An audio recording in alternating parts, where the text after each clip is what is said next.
Bonjour et bienvenue dans cette vidéo bonus qui va couvrir le concept de l'anti-spin.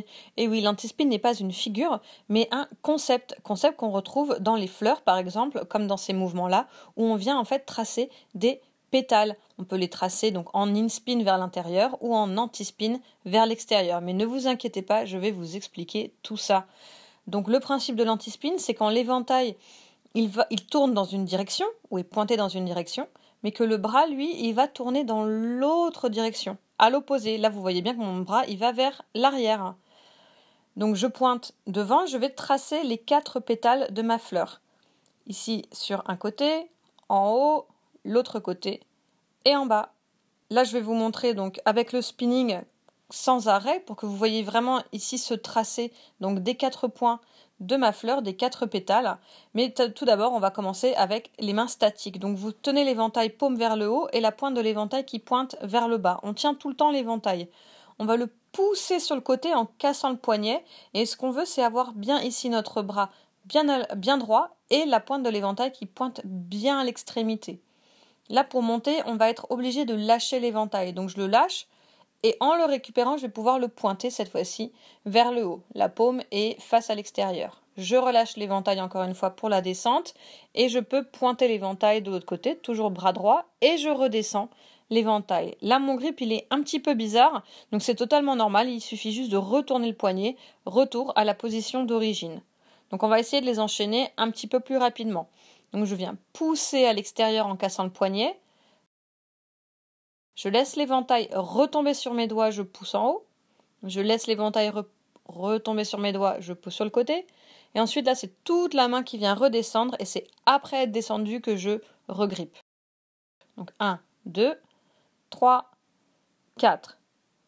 Pousse, regrippe, regrippe, pousse. Alors, pour le mouvement, ce qui est important, c'est que à chaque fois, notre mouvement, il passe par le milieu. Là, vous voyez, j'ai fait une sorte de courbe d'arc de cercle sur le côté. Il faut vraiment à chaque fois repasser au milieu. On ne vient pas en fait faire un arc de cercle au-dessus de la tête. On vient à chaque fois repasser au milieu. Alors forcément, il va falloir travailler l'autre main également. Donc on fait exactement le même mouvement, mais on va dans la direction opposée. On va donc pousser en bas, on ramène la main à l'origine, on pousse sur le côté, on pousse en haut, on pousse sur le côté, on redescend en bas. À chaque fois, on retient son éventail, puisque là, on est à l'arrêt. On n'utilise pas du tout la fonction de spinning sur les mains. Pour les plus avancés, si vous êtes déjà à l'aise avec le spinning, il va falloir aller très vite, car on ne s'attarde pas sur chaque pétale. On ne referme pas la main sur l'éventail, on vient à chaque fois pointer de chaque côté, et on se sert de la rotation de l'éventail pour à chaque fois passer d'un point à un autre. Là, je m'arrête pour que vous voyez bien que quand vous allez derrière, il va falloir tirer le bras au maximum pour avoir vraiment une pétale qui va loin derrière. Il faudra tourner un petit peu votre buste aussi, sinon vous n'aurez jamais le bras qui va suffisamment loin derrière. Je vous montre avec la main opposée aussi. Donc vous pouvez le travailler de face et vous pouvez également le travailler de profil.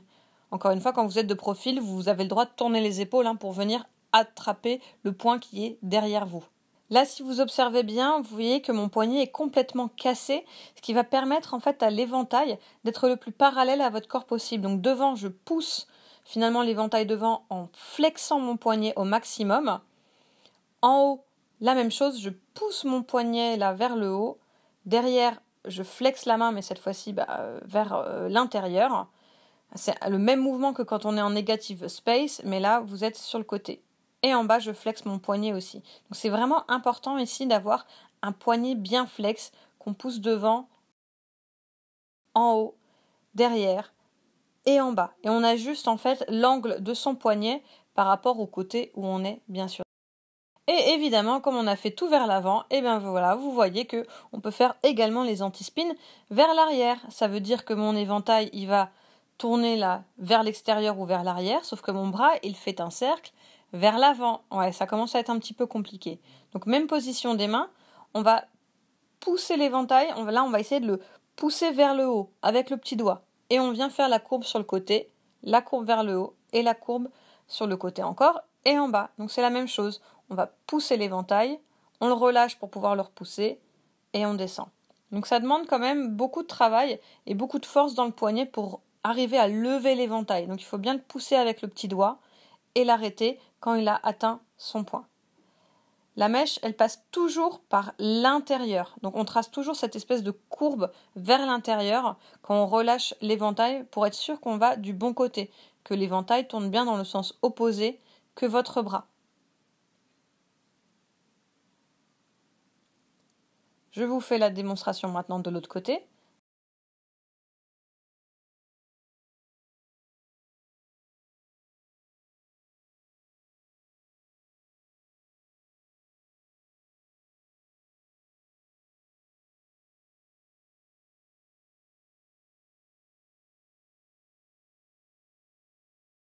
Pour le spinning, c'est exactement le même principe.